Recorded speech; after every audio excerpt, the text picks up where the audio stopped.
Hello, welcome back to my channel. നമ്മൾ ഇന്ന് chicken ഫ്രൈയേക്കാൾ ടേസ്റ്റുള്ള ഒരു വഴുതനങ്ങ ഫ്രൈ ആണ് ചെയ്യുന്നത്. ഇതുണ്ടാക്കാൻ വെറും 5 മിനിറ്റേ വേണ്ടൂ. അപ്പോൾ ഇതിൽ നമ്മൾ ഒരു സ്പെഷ്യൽ മസാലക്കൂട്ട് ചേർത്തിട്ടാണ് ഇത് ഫ്രൈ ചെയ്യുന്നത്. അപ്പോൾ ആ ഒരു മസാലയാണ് ഇതിൻ്റെ ഒരു ടേസ്റ്റ്. അപ്പോൾ വീഡിയോ മുഴുവൻ എല്ലാവരും സ്കിപ്പ് ചെയ്യാതെ കാണണം. വീഡിയോ ഇഷ്ടപ്പെട്ടാൽ ലൈക്ക് ചെയ്യാനും ഷെയർ ചെയ്യാനും സബ്സ്ക്രൈബ് ചെയ്യാനും മറക്കരുത്. അപ്പോൾ ഞാൻ ഇന്ന് ഈ ഒരു സൈസിലുള്ള 3 വഴുതനങ്ങയാണ് എടുത്തിട്ടുള്ളത്. ഇനി നമുക്ക് ഇതിലേക്ക് വേണ്ട സ്പെഷ്യൽ മസാലക്കൂട്ട് റെഡിയാക്കാം. അതിനായിട്ട് ഇതുപോലെ 4 ചെറിയ ഉള്ളി തൊലി കളഞ്ഞെടുത്തിട്ടുണ്ട്. ഈ ഒരു സൈസിൽ ഒരു ഇഞ്ചി എടുത്തിട്ടുണ്ട്. ഏകദേശം ഒരു 9 അല്ലി വെളുത്തുള്ളി എടുത്തിട്ടുണ്ട്. ഇനി ഇതൊക്കെ നമുക്ക് ഒരു മിക്സിയുടെ ജാറിലേക്ക് ഇട്ട് കൊടുക്കാം. ഇനി ഇതിലേക്ക് 1 ടീസ്പൂൺ പെരുംജീരകം, 1/2 ടീസ്പൂൺ മഞ്ഞൾപ്പൊടി, 1 ടീസ്പൂൺ മുളക് പൊടി, 1 ടീസ്പൂൺ മല്ലിപ്പൊടി, ഇത്രയും പൊടികൾ ചേർത്ത് കൊടുക്കുന്നുണ്ട്. ഇനി നമ്മൾ ഇതിലേക്ക് 1 ടേബിൾ സ്പൂൺ അരിപ്പൊടി കൂടി ചേർത്ത് കൊടുത്തിട്ടുണ്ട്. പുട്ടുപൊടിയാണ് ചേർത്ത് കൊടുത്തത്. ഇനി ആവശ്യത്തിന് ഉപ്പും 1 ടേബിൾ സ്പൂൺ തൈരും കൂടി ചേർത്ത് കൊടുക്കാം.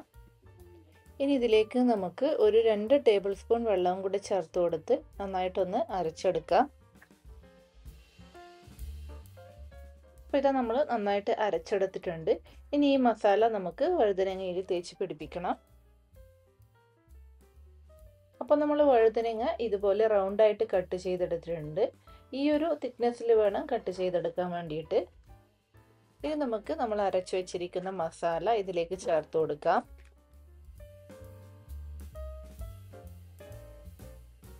ഇനി ഈ മസാല നമുക്ക് നന്നായിട്ട് വഴുതനങ്ങയിൽ തേച്ച് പിടിപ്പിക്കണം.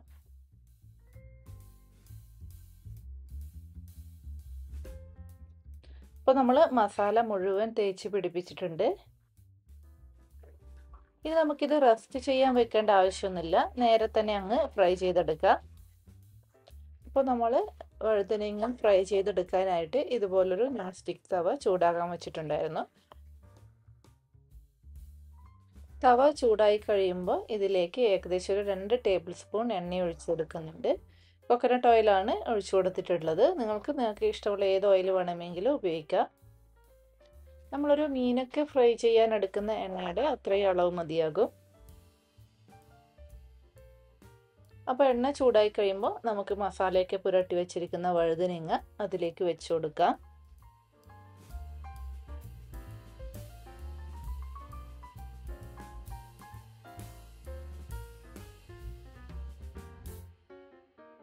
നമ്മൾ വഴുതനങ്ങ മുഴുവനായും ഇതുപോലെ നിരത്തി വെച്ച് കൊടുത്തു കഴിഞ്ഞു. ഇനി ഇതിന് മുകളിലേക്ക് നമുക്ക് കുറച്ച് കറിവേപ്പില ഇട്ട് കൊടുക്കാം.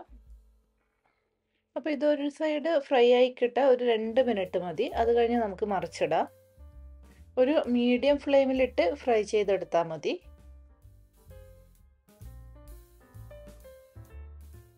അപ്പോൾ ഇത് ഏകദേശം ഒരു 2 മിനിറ്റ് കഴിഞ്ഞു. നമുക്കിനി ഇത് തിരിച്ചിട്ട് കൊടുത്തും ഒരു 1 മിനിറ്റ് ഫ്രൈ ചെയ്തെടുക്കാം. അപ്പോൾ വഴുതനങ്ങ നമ്മൾ 2 സൈഡും ഫ്രൈ ചെയ്തെടുത്തിട്ടുണ്ട്. അപ്പോൾ നമ്മുടെ വഴുതനങ്ങ ഫ്രൈ ചെയ്തത് ഇവിടെ റെഡി ആയിട്ടുണ്ട്. നമ്മൾ ഫ്രൈ ചെയ്തെടുത്ത വഴുതനങ്ങ മുഴുവൻ ഇതുപോലൊരു പാത്രത്തിലേക്ക് മാറ്റിയിട്ടുണ്ട്. അപ്പോൾ നമുക്ക് ചോറിൻ്റെ കൂടെ മീനൊന്നും ഇല്ലാത്ത ദിവസങ്ങളിൽ ഇതുപോലൊരു വഴുതനങ്ങ ഫ്രൈ ഉണ്ടെങ്കിൽ നമുക്ക് ആസ്വദിച്ച് ചോറ് കഴിക്കാം.